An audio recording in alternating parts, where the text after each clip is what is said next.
сәлеметсіз бе? Менің есімім Аманжол Эльнар Байетұлы. Бұл менің Қазақстан тарихы пәні бойынша екінші студенттік өзіндік жұмысы. Бұл жұмыстың басты тақырыбы қазақ жазушыларының көркем шығармасында Қазақстан тарихының көрініс алуы. Осы жұмыс барысында мен Қабдеш Жұмаділдің академиктің көз жасы повесін оқып, осы видео барысында тапсырмадағы сұрақтарға жауап беретін боламын. Ендігі мен мына мәселемен бастағым келіп жатыр. Жалпы адамзаттың өмірі бұл ақ пен қарадан құралады. Жақсылық пен жамандықтан, қатыгездік пен зұлымдықтан, әділдік пен шыншылдықтан құралады. Енді адамзат өз өмірін сүріп жатқан кезде өз-өзіне мынандай сұрақтар қояды екен. Қайтсем мен өз өмірімді жақсартсам болады? Қайтсем мен өз болашағыма нық сеніммен қарай алсам болады? Қайтсем мен өткен қателіктерді жібермей дұрыс әрекет етсем болады деген өз-өзіне сұрақ қояды екен. Осы орайда көркем әдебиеттің рөлі орасан зор. Көркем әдебиет тек қана оқырмандарға бір сюжет пен рухани ләззат беріп қана қоймай, бұл өткен қателіктерді жібермеуге, өз болашағына бір нық сеніммен, нық қадам басуға бір ұмтылыс, бір керемет талпыныс береді екен. Осы орайда Мұхтар Әуезовтің мына сөзі есіме түседі. Адамзаттың ең басты досы әрі жолдасы бұл кітап болу керек. Осы кітап арқылы адамзат өзінің қателіктерін түсініп, алға қойған мақсаттарын жақсы орындай алады деген сөзі бар. Ендігі мәселеде мен таңдаған көркем шығармам бұл Қабдеш Жұмаділдің академиктің көз жасы. Ең алдымен мен алғы сөз ретінде осы авторды таныстырғым келіп жатыр. Қазақстанның халық жазушысы Қабдеш Жұмаділ 1936 жылы 24 сәуір күні Тарбағатай ауданы Шыңжаң Ұйғыр автономиялық республикасында дүниеге келген екен. Оның осы көркем әдебиеттегі публицистикадағы қызметі осы Қытайда тұрған кезде Синьцзян және Шұғыла дейтін газеттерде өз еңбектері, мақалалары шыға бастаған екен. Сол 1956 жылдары Қабдеш Жұмаділов осы Алматыдағы Қазақ ұлттық университетіне оқуға түседі екен. Сол жерде көптеген қазақтың бір зиялы қаймақтары, сүт бетіндегі қаймақтары зиялы әулетпен танысып, солардың ортасында жүріп, солардан бір үлгі өнеге сабақ алады екен. Енді 1958 жылы КСР мен Қытайдың қарым-қатынасы нашарлап, осы Қабдеш Жұмаділовті Казгуда оқып жүрген кезде оқудан шығарып жібереді. Сол кезде ол Қазақстанның халық жазушысы Мұхтар Әуезовке барып бір ақыл кеңес сұрайды екен. Мұхтар Әуезов осы оған айтқан екен: ешқашан мойыма, ешқашан жасыма. Өйткені жазушыға өмір өзі түрлі сынақ, түрлі ауыр тағдыр береді екен. Егер де осы ауыр тағдыр мен түрлі сынақты жеңіп шықса, ол жазушы өзі шыңдалып, жақсы еңбектер жазып, халықтың бір беделді азаматына айналады екен деген бір өсиет қалдырған екен.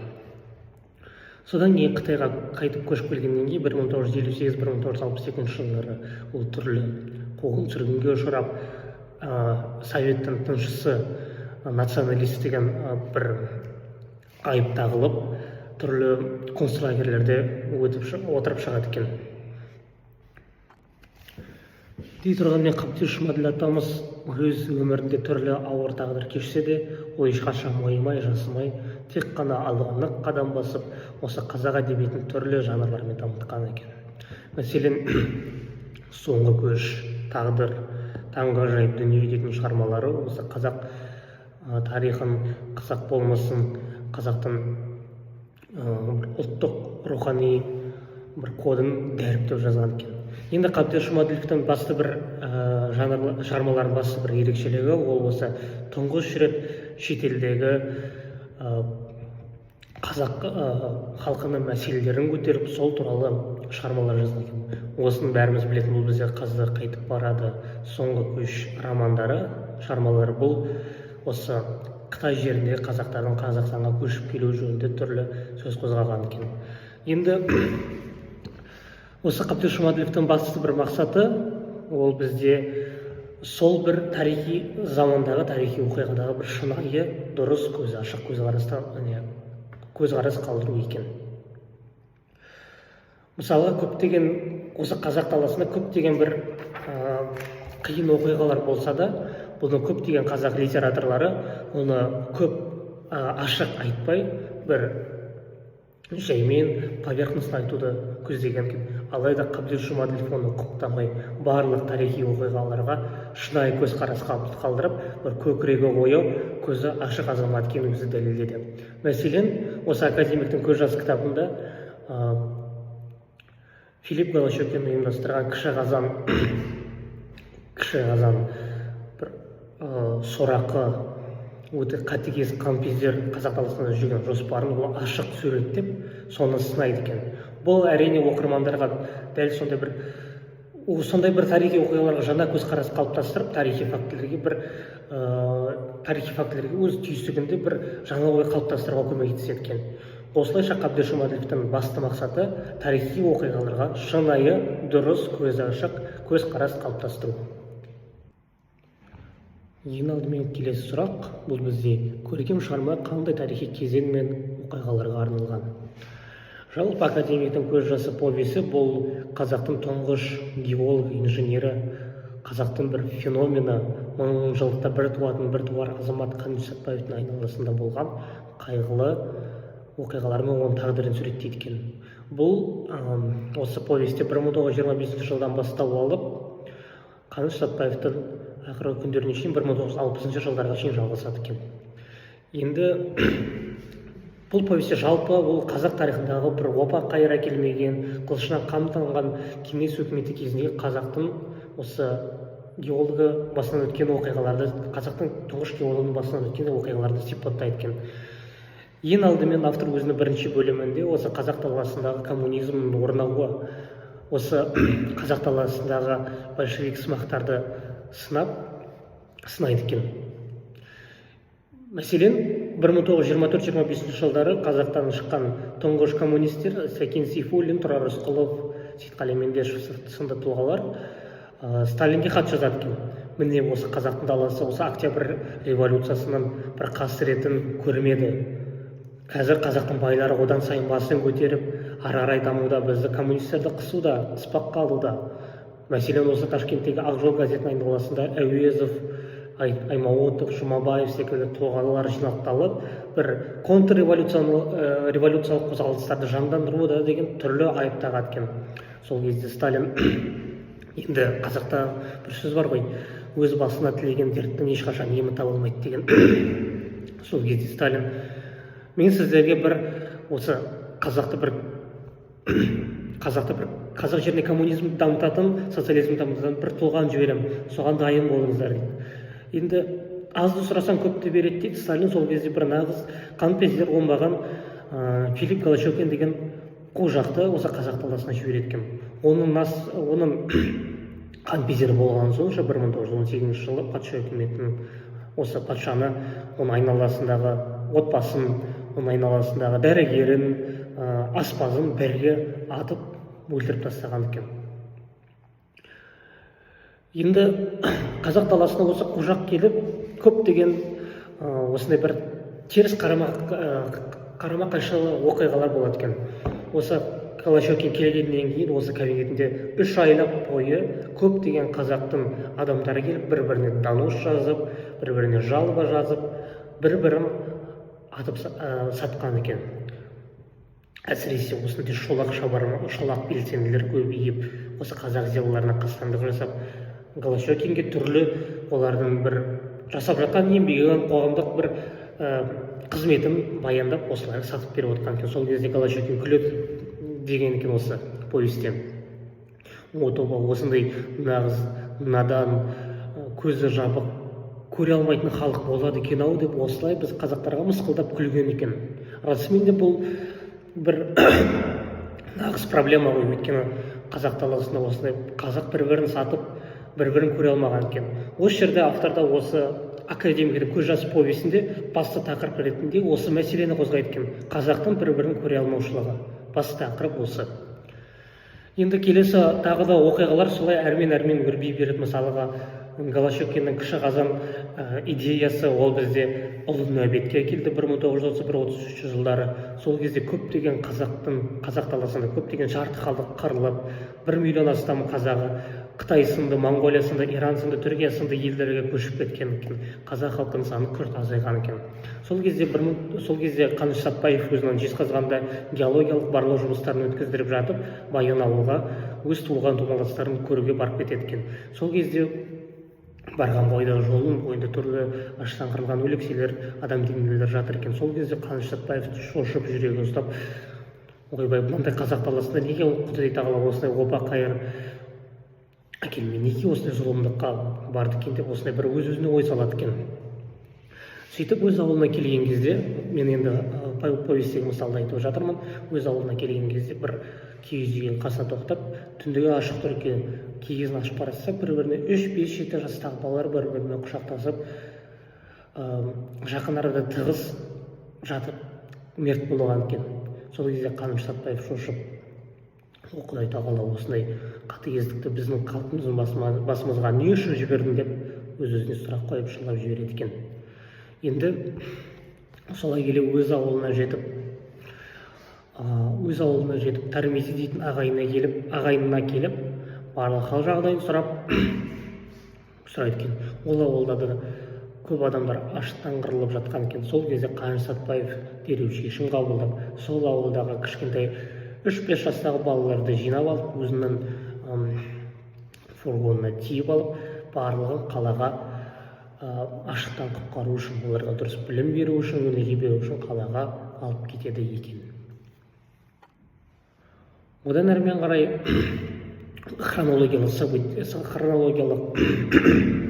даму ары қарай өрбіп, 1933-35 жылдары осы Жезқазған тақ барлау қызметі жөнінде сөз қозғалып, әсіресе осы кеңес үкіметі тарапынан қаражаттың шектелуі туралы сөз қозғайды екен. Сол кезде Қаныш Сәтпаев Мәскеуге Әлихан Бөкейханұлы Үкетей, Әлиханұлы Бөкейханмен бірге осы академиктердің алдында осы Жезқазғанның бір байлығы жөнінде, Жезқазғанның бір пайдалы қазбаларды игеру жөнінде бір маңыздылығын қорғайды екен. Сол кезде Қаныш Сәтпаев бір қорғап жатқанда бір өз-өзіне бір ішінде көкейінде сұрақ туындаған екен. Мысалы, біздің академиялық бір дәрежеміз, ғылыми дәрежеміз жоқ. Бұлар біздің сөзімізді елей ме екен, елемей ме екен, біздің позициямызды қорғай ме екен, қорғамай ме екен деген өз-өзіне сұрақ қояды екен. Сол кезде бүкіл академиктер бір ауыздан қорғап, Жезқазғанды одан әрі дамыту керек деген бір шешімге келеді екен. Сол кезде осы кеңес үкіметінің ауыр машиностроение министрі Серго Орджоникидзе осы қаражатты бөліп, осы Жезқазғанды одан әрі дамытып, Жезқазғанның бойына теміржол желілерін дамытып, осы өңірді индустриализация барысында көркейткен екен. Одан ары қарай осы қуғын-сүргін заманы суреттеледі. 1937 жылы осы Сталин өз серіктестерін Каменев, Зиновьев, Бухарин, тағы да басқа Киров секілді тұлғаларды қудалап, тағы да кеңес үкіметінің 5 маршалын Сібірге итжеккенге айдатып суреттеткен. Осы кезде осы Совет үкіметінің қалыптастырған қызыл террор, красный террор деген бір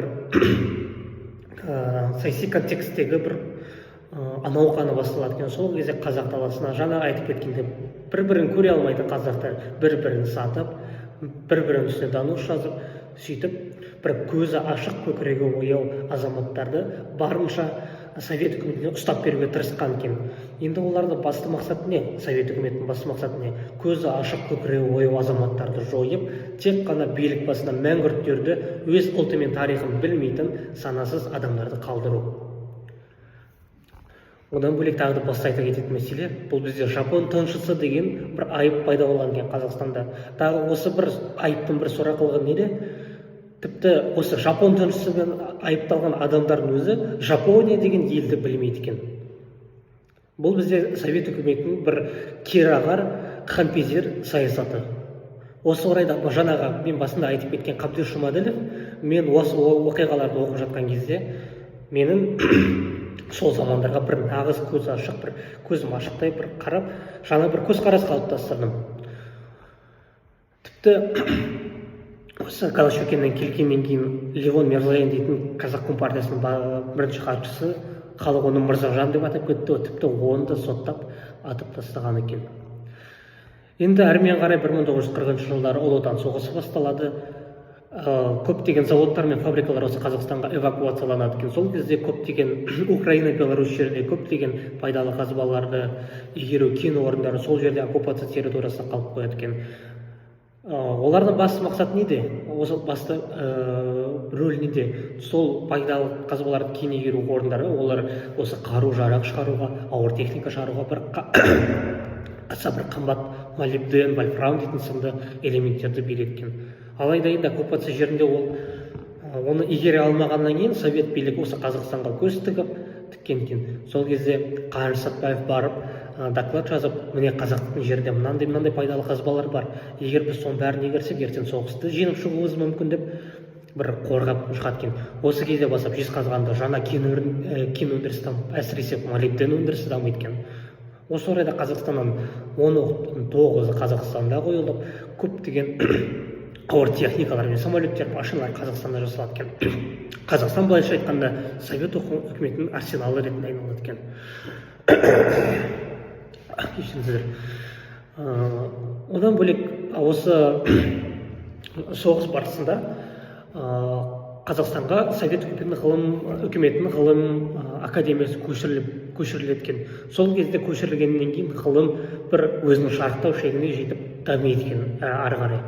Қазаққа осы Кеңес үкіметінің ғылым академиясы көшірілгеннен кейін көптеген ғалымдар келіп, Қазақстан астрофизика, микробиология, геология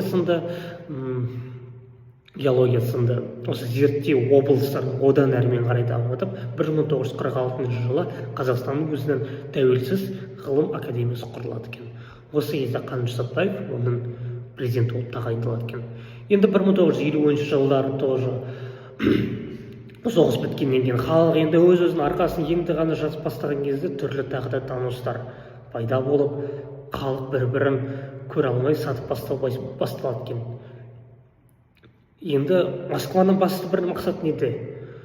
Халықтың көкірегін басып, оларды тежеу, оларды дамудан тежеу, оларға өз тарихи тамырын білгіздірмеу, олардың көзін жабу, оларды мәңгүрт қылу екен. Енді 1950 жылдарға шейін осы алаш зиялыларының былайша айтқанда құлтылған Мәскеу енді басқаша бір көзқарасқа кетеді екен. Олардың кейінгі келесі мақсат қойған мақсаты бұл бізде борьба против национализма, пересмотр исторических трудов, марксизма, ленинизма деген сылтаумен түрлі айыппен тарихшылар тексеріп бастайды екен. Енді Москваның айласы оңай. Жаңағы айтып кеткен менің басты осы романда повесте көтерілген басты бір мақсат бұл бізде қазақтың көре алмаушылығы. Москваның айласы оңай.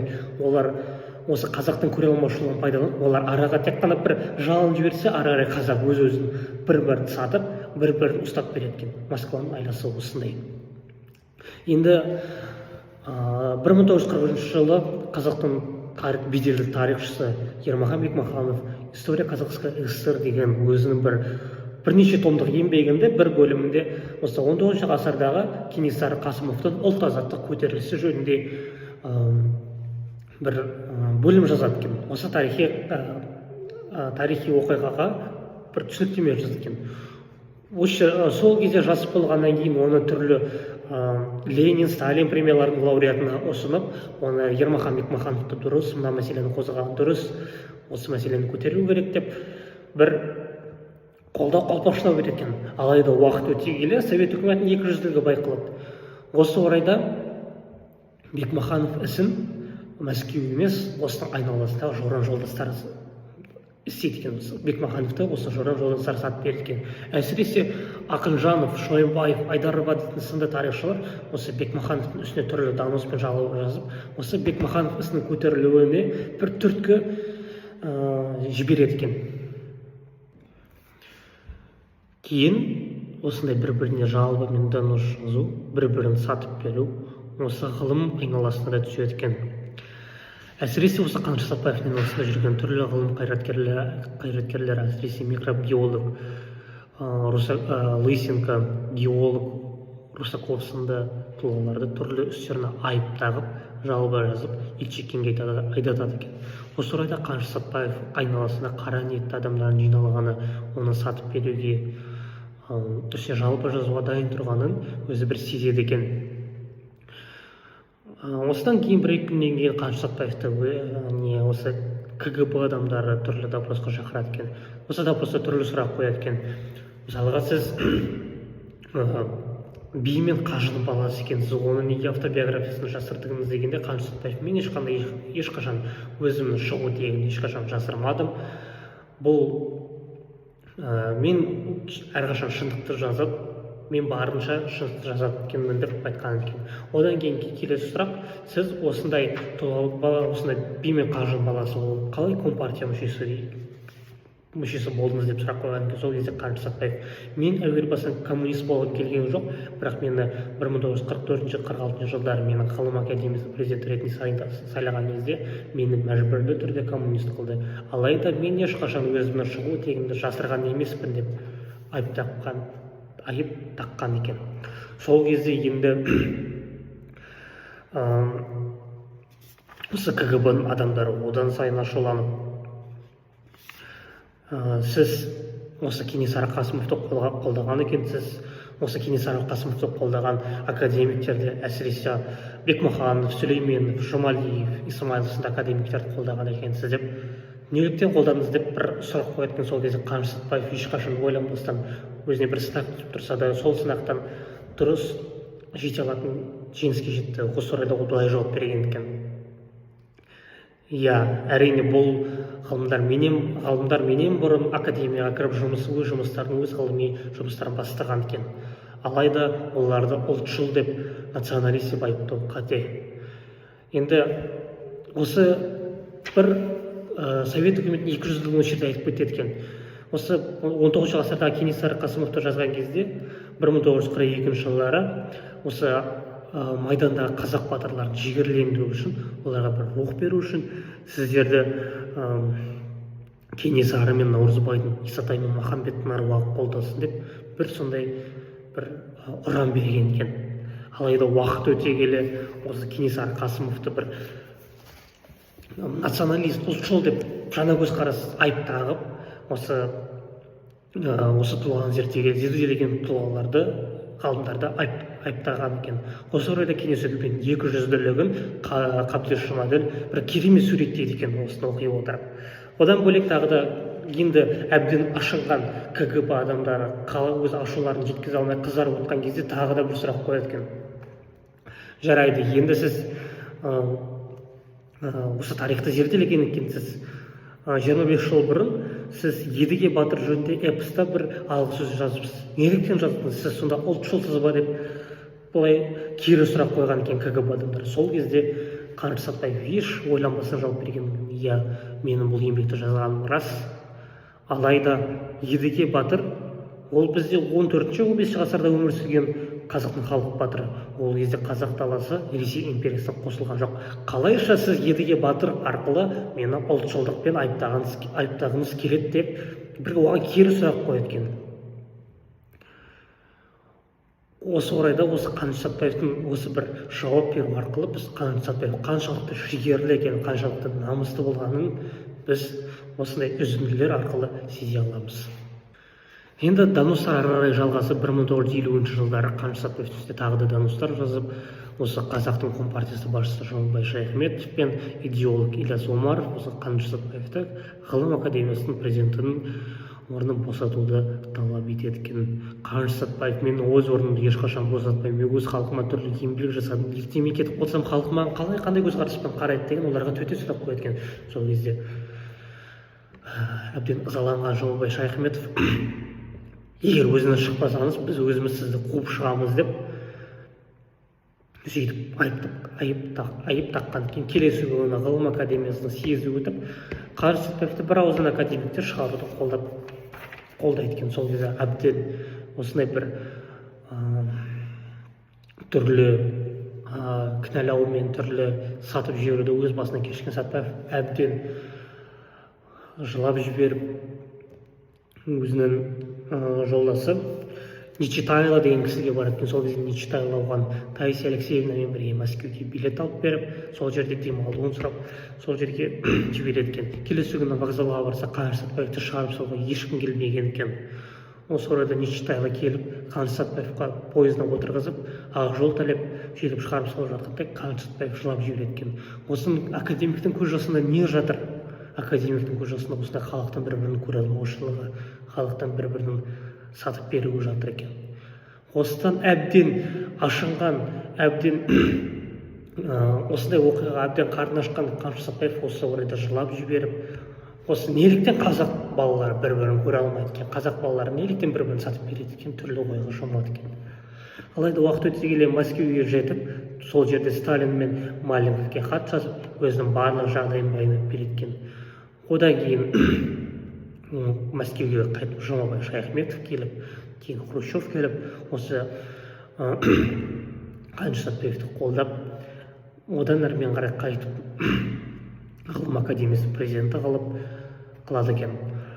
Осы Қаныш Сәтбаев өзінің ақырғы күндерінде Қазақстанның металлогенеалогиялық картасын қалыптастырады екен. Бұл картаның басты ерекшелігі неде? Бұл картаның басты ерекшелігі бұл кен орындарын игерудегі қаражаттың мөлшерін азайту. Осы карта арқылы Қаныш Сәтбаев Қазақстан территориясында барлық кен орындарының жерлерін белгілейді екен. Осы жерде соның бір болжаған 351 кен орнының 340-ы дәл сол орында екені Қаныш Сәтбаев көз жетеді екен. Қаныш Сәтбаевтың басты әрі маңызды Қазақстанның бір геология институтына қалдырған басты бір еңбегі осы карта. Енді келесі сұрақ: шығармадағы басты кейіпкер кім? Оның бейнесі қандай? Шығарманың басты кейіпкері бұл Қаныш Имантайұлы Сәтбаев. Бұл біздің қазақтан шыққан тұңғыш геолог инженері. Ол өзі бір еңсегей бойлы, бойы ұзын, сымбатты, көрікті, көкірегі ашық, көзі ояу қазақтың бір зиялы феномені, зиялы азаматы. Ондай тұлғалар мыңжылдықта бір туар. Алайда Қаныш секілді тұлғалар енді өмірге келмес. Осы орайда, осы повесть оқып жатқанда Қаныш Сәтбаев өзінің бір естелігін жазып кетеді екен. 1947 жылы ол Лондонға іс-сапармен барған кезде Англияның түрлі қалаларын аралап, сол Англияның тарихымен танысады екен. Сол кезде өзінің сапарының соңғы күндері, сол кездегі Ұлыбритания премьер-министрі Уинстон Черчилль өзіне шақырып қабылдайды екен. Сол кезде Қаныш Сәтбаевты көріп таңғалып, ой алла, өзі қазақтың барлығы осындай бір еңсегей бойлы, бойы ұзын, осылай сымбатты ма деп Қаныш Сәтбаевтан сұрайды екен. Сол кезде Қаныш Сәтбаев еш ойланбастан, жоқ, мен халқымның ішіндегі ең кішкентайымын, халқым менен де биік деген бір сөз қалдырады екен. Осы сөзі Қаныштың қаншалықты ұлтжанды болғанын, қаншалықты өзінің халық үшін өз жанын пида еткенін біз байқай аламыз. Енді келесі сұрақ: бұл бізде шығармада қандай салт дәстүрлер мен рәсімдер сипатталады?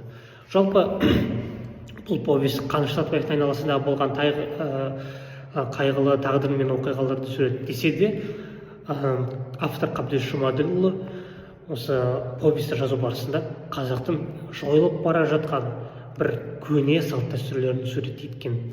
Осының ішінде бұл бізде бауырына бала басу салт дәстүрі. Жалпы қазақта бала деген бұл өмірдің мәні, өмірдің жалғасы. Алайда кей себептермен кейбір жасуды құрған адамдар балалы бола алмайды екен. Сол кезде олар өзінің ағайынның жаңа туған бала нәрестелерін асырап алады екен. Осы орайда Имантай би мен бәйбішесі Нұрым көптен бері балалы болмайды екен. Осы кезде Имантайдың кіші інісі Жәмидің Әбсәләм деген баласы дүниеге келеді екенде, соны дереу өз бауырына басып алады екен. Жалпы бұл ырымның басты бір ерекшелігінен де, егер баланы бауырына басса, кейін бұл бала көтеруге септігін тигізеді деген бір қазақтың бір жорамалдары, ырымдары бар екен. Енді расымен де Әбсәләмді асырап алғаннан кейін, бауырына басқаннан кейін, Имантай би бір қызды, екі ұлды болады екен. Енді келесі көтерілген тағы да қазақтың салт дәстүрлерінің бірі бұл бізде түс жору. түш жору осылай суреттеледі екен. Бір кезде Нұрым бәйбіше өзінің Имантай бике о биеке деп бір өзінің бір әңгімесі айтуға келеді екен. Біз енді расымен де қартайдық. Сіз қашанға шейін өз туған балаңызды таба алмай жүресіз? Одан да тоқал алып, содан бала табыңыз, бала көріңіз деп бір өз әңгімесін сөз қозғайды екен. Сол кезде сен оны қайдан білесің деп Имантай би сұрайды екен. Сол кезде ол айтады: мен өз түсімде мынаны көрдім. Сіз сырттан киіз үйге кіріп, өз қойныңызда бір түлкішек пен екі бөлтірік бар деп. Бір түлкішек пен екі бөлтірік болды дейді сіздің қойныңызда. Бұл сізде, яғни бір қыз табасыз, бір қызды, екі ұлды боласыз деген бір өз түсін жолы екен. Расымен де кейін Имантай би көрші ауылдағы Шорман ауылынан Әлима дейтін Әлима есімді тоқалды алып, содан Ғазиза, Ғабдулғани, Ғабдулғазиз деген балалары дүниеге келеді екен. Енді келесі мәселе, бұл бізде осы шығарманы оқып шыққаннан соң сіз өзіңіз үшін қандай танымдық тұрғыдан қандай жаңалық аштыңыз? Расымен де осы шығармадан кейін менде қазақтың тұңғыш геолог инженері Қаныш Сәтпаевқа бір жаңа көзқарас қалыптастырдым. Расымен де мектеп кезінен айтып келе жатырмыз, бұл Қазақстанның бір қазақ азаматтардың бір феномені. Ондай тұлға ешқашан өмірге келмейді. Ондай тұлға өмірге келсе де мыңжылдық болып, мыңжылдықта бір келер. Алайда дәл Қаныш секілді бір ерен тұлғалар ешқашан қайтып келмеуі мүмкін. Осыны повесті оқи отыра мен Қаныш Сәтпаевтың қаншалықты ұлтжанды болғанын байқай аламын. Қаншалықты өз ұлтының үшін жанын пида еткенін байқадым. Және де осы Қабдеш Жұмаділовтің жаңағы айтып кеткен басты бір ерекшелігі ол тарихи оқиғаларға бір шынайы көз ашық көкірегі ояу көзқараспен қарайды екен. Осы повесті оқи отыра мен Қабдеш жазғандай дәл сондай көзқарас қалыптастырдым. Осы кеңес үкіметінің жасаған озбырлығымен қаныпезер саясатына мен жаңа бір көзқарас, жаңа бір ой түйдім. Енді неліктен бұл повесть академиктің көз жасы деп аталады екен? Бұлайша ойлап қарасақ, неліктен осы 4 мәрте Ленин, Сталин лауреаттарының, Ленин, Сталин марапаттарының лауреаты, КСРО жоғарғы кеңесі, Қазақ КСР жоғарғы кеңесінің бірнеше мәрте депутаты, ғалым, академик не үшін жылауы мүмкін деген бір сұрақ туындайды екен. Сөйтсе оның көз жасынан табынған жастары бұл бізде қазақтың бір-бірін көре алмаушылығынан, қазақты бір-бірін сатып беруінен, қазақтың бір-бірін көре алмауынан, қазақтың бір-бірін сатып беруінен, қазақтың бір-бірін дану жалбы жазудан байқалған екен. Әсіресе көкірегі ашық көз ояу азаматтарды барынша жойып, тек қана Қазақстанда санасыз, мәңгүр, санасы, құлдық санасы дамып кеткен, түйсігінде ешбір ой жоқ адамдарды қалдыру саясатынан әбден шаршаған Қаныштың көз жасы екен. Осы орайда жаңағы мен романның мазмұнын баяндап жатқанда Қаныштың үстіне қаншама жалобы, қаншама дауыс жазғанын айта кеттім. Осы орайда жаңағы 1947 жылы Лондонға барған сапарында Уинстон Черчилльмен кездескенде Қаныш Сәтпаев: мен өз халқымнан кішімін, халқым менен де биік деп Уинстон Черчилльге бір сондай бір айтып береді екен. Сол кезде Қабдеш Жұмаділов мынандай сұрақ қояды екен, риторикалық сұрақ қояды екен: егер де Қаныш үшін өз халқы таудан да, асқар таудан да биік болса, неліктен өз халқы Қаныш Сәтпаевты қорғап қалмады деген бір сұрақ қояды екен. Расымен де бұл сұрақ мені толғандырды, түрлі ойға шомдырды. Осы қазақ тарихының опа қайғыра келмеген кеңес үкіметі заманында қазақтың үстіне жаңағы айтып кеткен басты мәселе бұл бізде бір-бірін көре алмау. Абай атамыз айтып кетеді ғой: біріңді қазақ, бірің дос, көрмесең істің бәрі бос. Бәлкім осы көре алмаушылық салдарынан біздің әлде халқымызда бір нағыз бір ұлттық рухани мәдени код қалыптаспаған шығар. Осы көреалмаушылық салдарынан біздің әлі де біздің көкірегіміз ояу, көзіміз ашық емес шығар деген бір өз-өзіме түрлі бір ой салып, түрлі ойға шомдым. Расымен де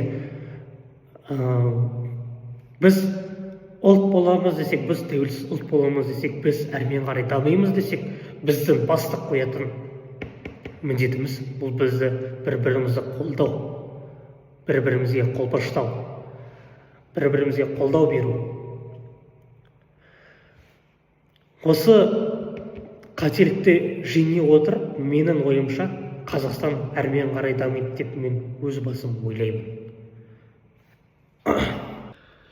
Енді тағы да осы оқи отырып, мен мынандай автордың жеткізгісі келген концепциясын, аксиомасын өз ойыма, өз санама бір түйсік ретінде жаттап алдым.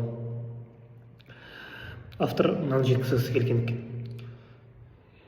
Егер де халық егемен, тәуелсіз болмаса, сен қанша түрлі асуларды бағындыр, түрлі жетістіктерге жетсең де, сен ешқашан өз бақытын кілтін таба алмайсың.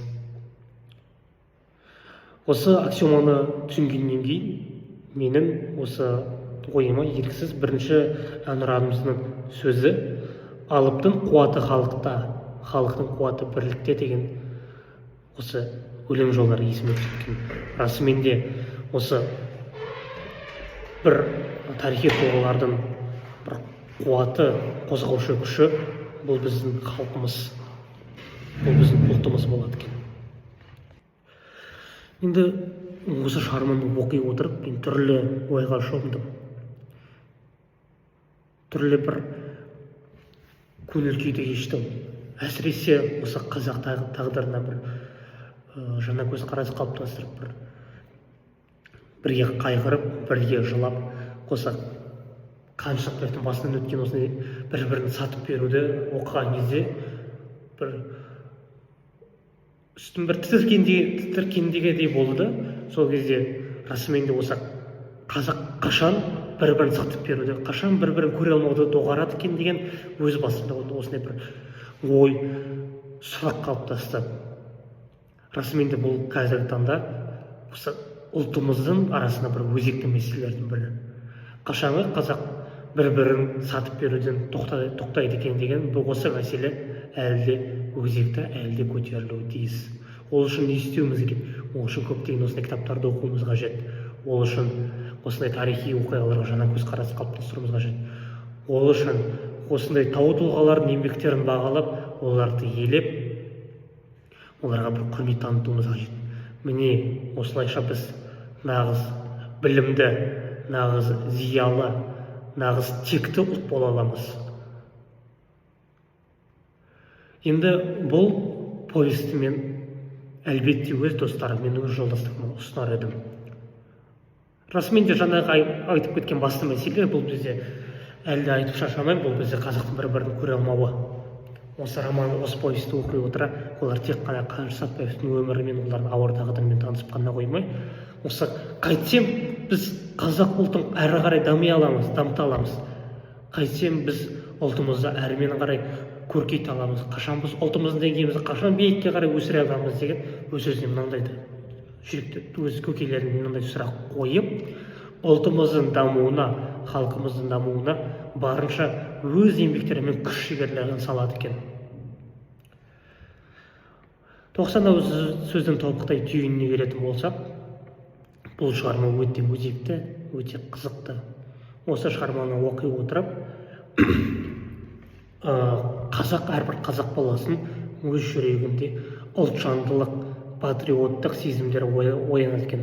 Бұл патриоттық сезімдердің оянудың басты мақсаты неде? Бұл патриоттық сезімдердің басты мақсаты бұл біздің ұлтымыздың дамуына орасан зор бір пайда әсер береді екен. Назарларыңызға рахмет.